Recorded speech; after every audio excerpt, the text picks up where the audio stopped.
Daun salam bercabang dua, bagi kambing enak dirasa. Kuhaturkan salam untuk hadirin semua yang sedang menunggu momen buka puasa. Assalamualaikum warahmatullahi wabarakatuh.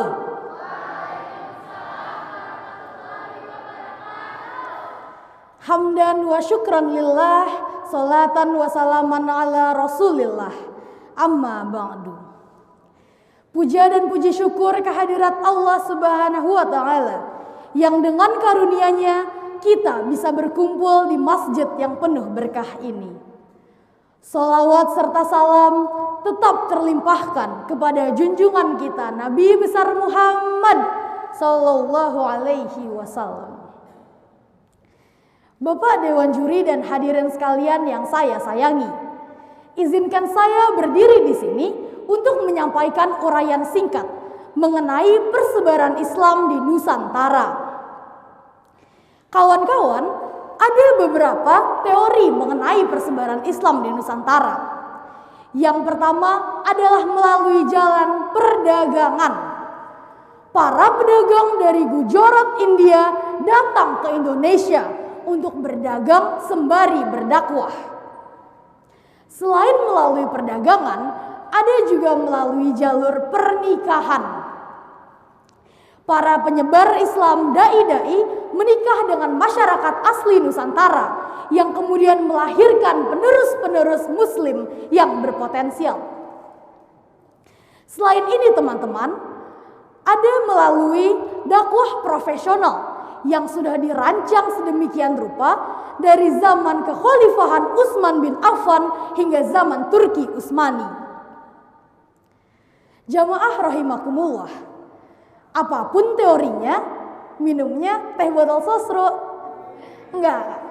Apapun teorinya, yang perlu digarisbawahi adalah bahwa Islam masuk ke Nusantara dengan jalan yang damai, jalan yang baik.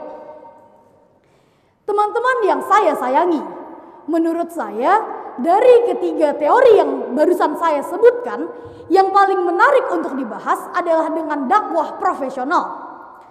Mari yuk kita bahas bersama-sama apa saja bukti-bukti sejarah yang menunjukkan betapa hebatnya pendakwah terdahulu menyebarkan Islam di Nusantara.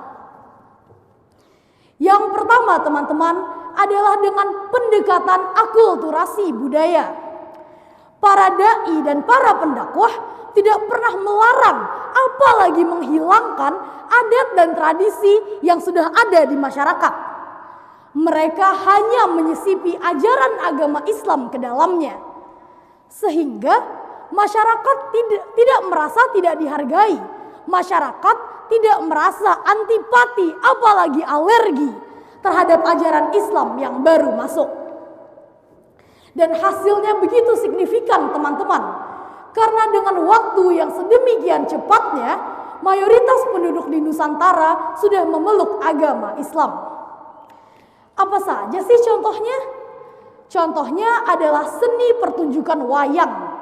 Seni ini dahulu merupakan bersumber dari kitab suci Hindu, Ramayana dan Mahabharata. Namun kemudian dikembangkan dari segi teknik penyajian, instrumen-instrumen, lirik lagu, dan semacamnya sehingga menjadi lebih indah dan islami.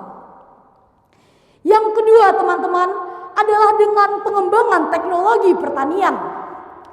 Pada sekitar abad ke-16 Masehi, kerajaan terbesar Nusantara Majapahit mengalami krisis pangan. Rakyat bergelimpangan karena mati kelaparan. Lalu Sunan Gresik atau Maulana Malik Ibrahim menawarkan teknologi pertanian tepat guna yang membuatnya kemudian menjadi dipandang dan umat Islam dan rakyat saat itu berbondong-bondong masuk Islam. Selanjutnya teman-teman adalah dengan pendidikan pemimpin kader bangsa, yaitu dengan pembuatan pesantren-pesantren. Dahulu teman-teman, pesantren merupakan tempat belajar untuk agama Hindu dan agama Buddha. Santri sendiri tadinya berarti orang yang belajar kitab suci Veda. Lalu kemudian dengan perkembangan dan dengan dibantu oleh para wali, pesantren menjadi seperti yang kita kenal saat ini. Teman-teman, bisa diambil kesimpulan dari apa yang baru saja saya katakan, bahwa dari semua cara masuknya Islam ke Nusantara, tidak ada yang lewat pertumpahan darah, hanya lewat kebaikan, jalan yang damai dan penuh toleransi. Ini sesuai dengan kaidah dakwah Islam yang disebutkan dalam surat An-Nahl ayat 125 yang berarti, serulah manusia kepada jalan Tuhanmu dengan hikmah dan pengajaran yang baik, dan berdebatlah dengan mereka dengan cara yang baik. Jamaah rahimakumullah, sayangnya itu saja yang bisa saya sampaikan pada kesempatan kali ini. Kurang lebihnya mohon dimaafkan. Makan keripik di tepi sawah, keripiknya jangan sampai jatuh. Billahi taufiq wal hidayah. Wassalamualaikum warahmatullahi wabarakatuh.